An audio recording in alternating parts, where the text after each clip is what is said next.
Assalamualaikum warahmatullahi wabarakatuh. Perkenalkan, nama saya Awan Saputra dengan NIM 2220803053 dari kelas 2283B, mahasiswa dari UIN Raden Patah Palembang. Nah, jadi di sini saya akan membahas penerapan arsitektur MPC. Pada studi kasus kali ini yaitu dalam sistem informasi bioskop atau yang disingkat dengan SIBOS. Nah, apa itu MPC? Jadi, MPC ini adalah arsitektur aplikasi yang membagi logika yang ada di dalam aplikasi itu menjadi tiga komponen utama. Yang pertama ada model, yang kedua ada view, dan yang ketiga itu controller. MVC, model, view, controller. Nah, apa itu model? Model ini merupakan komponen untuk mengelola data dan logika aplikasi. Model berinteraksi dengan database dan mengirimkan datanya ke controller. Nah, selanjutnya itu ada view.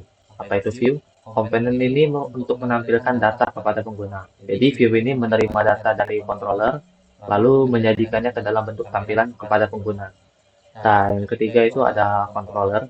Controller ini merupakan komponen yang bertindak sebagai penghubung antara model dan view.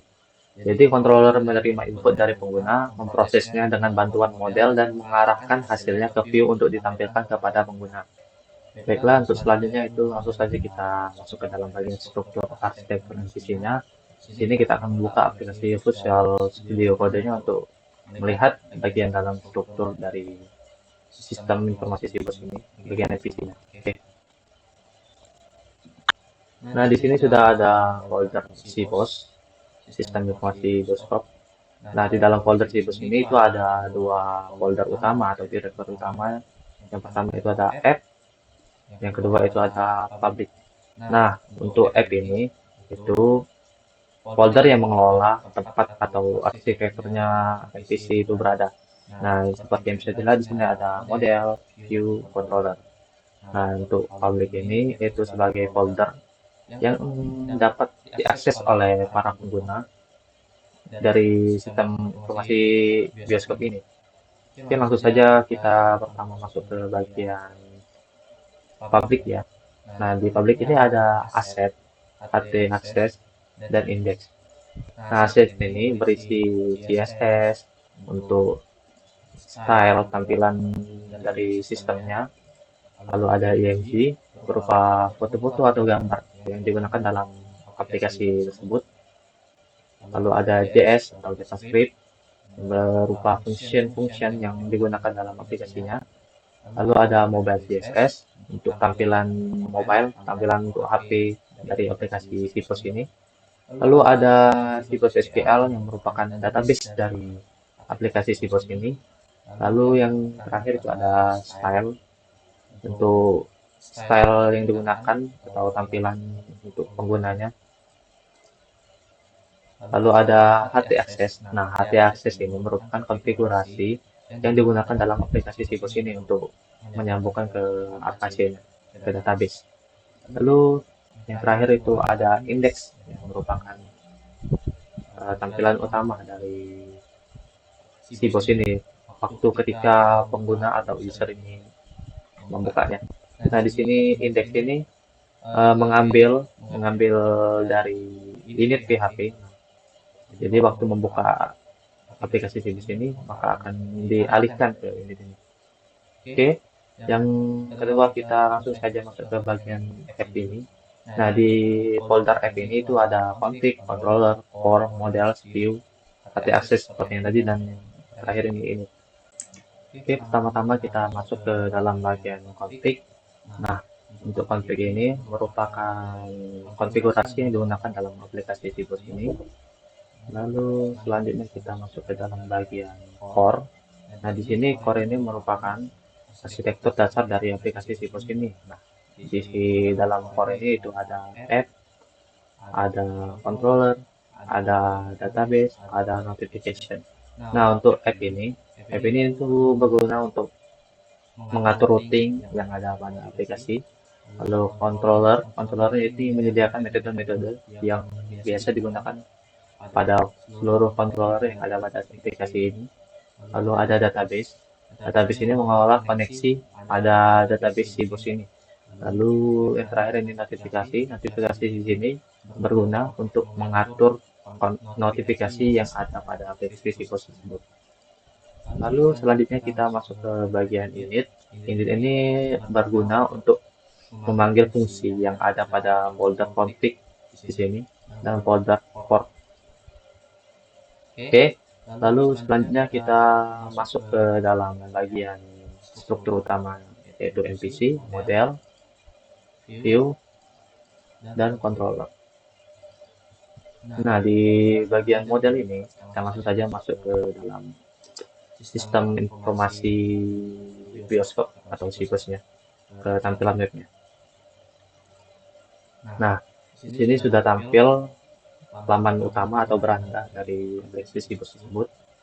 Nah, di sini itu ada beranda tentang kami, lalu informasi. Nah, di sebelahnya di sini itu ada login. Login ini bisa digunakan untuk admin ataupun user. Nah, pertama-tama kita akan login sebagai user. Jadi di sini ada user example.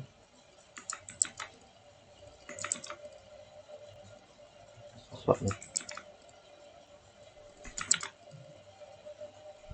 Oke. Nah, di sini sudah ada tampilan daripada user untuk aplikasi Vibos ini. Nah, di sini user dapat mengakses beranda tentang kami dan informasi. Nah, tetapi di sini user hanya dapat mengakses, yaitu ada 3. Yang pertama itu film, bioskop, dan jadwal. Nah, lalu selanjutnya kita akan masuk ke bagian admin. Jadi di sini admin, kita login dulu pakai admin.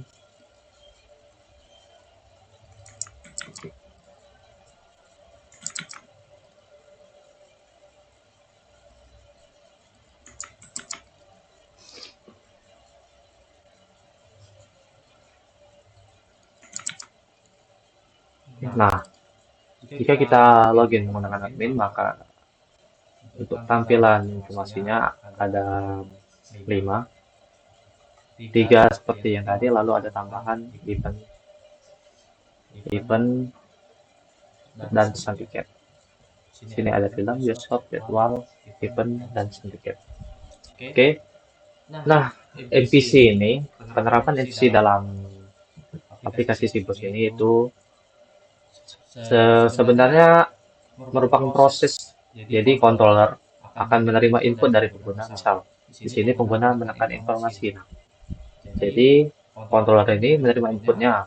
Lalu selanjutnya model ini memproses data dari controller tadi. Nah, misal sudah menekan ini, nah akan diproses oleh model. Kemudian controller tadi akan mengarahkan hasilnya ke view. Nah, inilah tampilan view-nya. Oke, jadi ketiga fungsi komponen-komponen ini saling melengkapi.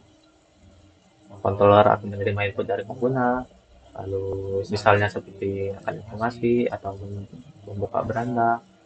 Nah, lalu model ini memproses data tersebut, memproses dari inputan tadi. Nah, lalu kemudian controller tadi akan mengarahkan hasil dari model tadi ke view. Nah, jadilah tampilannya seperti ini. Oke, langsung saja selanjutnya kita masuk ke bagian input. Nah, di sini apa yang bisa dilakukan oleh admin? Admin Sibos ini bisa melakukan fungsi CRUD, read, update, dan delete. Di sini admin bisa menambahkan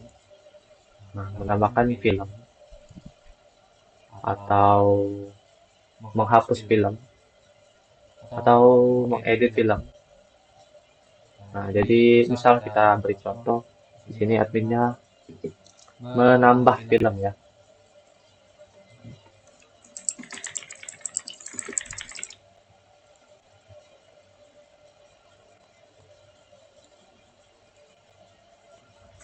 Dua jam misalnya.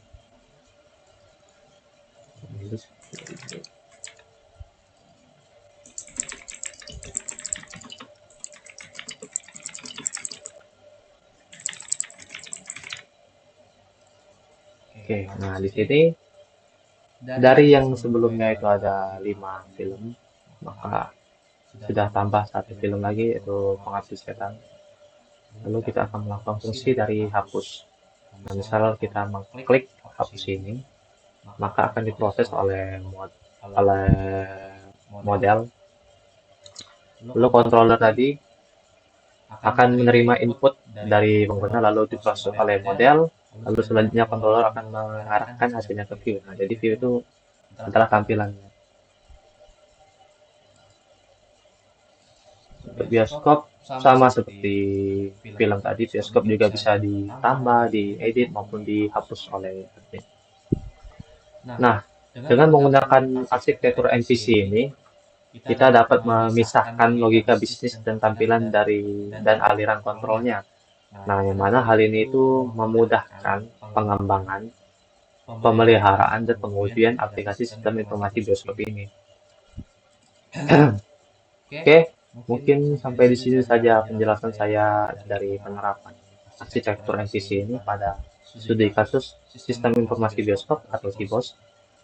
Sudah saya jelaskan tadi komponen-komponen utamanya, lalu fungsi-fungsi dari folder-foldernya, lalu yang terakhir tadi itu ada fungsi-fungsi dari CRUD, yaitu input atau outputnya dari admin seperti edit, hapus, dan lain-lainnya. Oke, kesimpulannya, jadi dengan menggunakan SVC ini, apa keuntungannya? Keuntungannya itu ya seperti yang tadi kita sudah ketahui, itu jadi kita dapat memisahkan logika-logika menjadi banyak, jadi aplikasi dari tampilannya, dari aliran kontrolnya. Nah, tentu saja hal ini pasti memudahkan pengembangannya, pemeliharaan dan pengujian aplikasi sistem SIBOS ini. Oke, sekian pemaparan arsitektur MVC dari saya. Apabila ada salah kata, saya mohon maaf karena saya juga masih belajar. Kalau saya mohon ampun. Bila taufiq wal hidayah. Wassalamualaikum warahmatullahi wabarakatuh.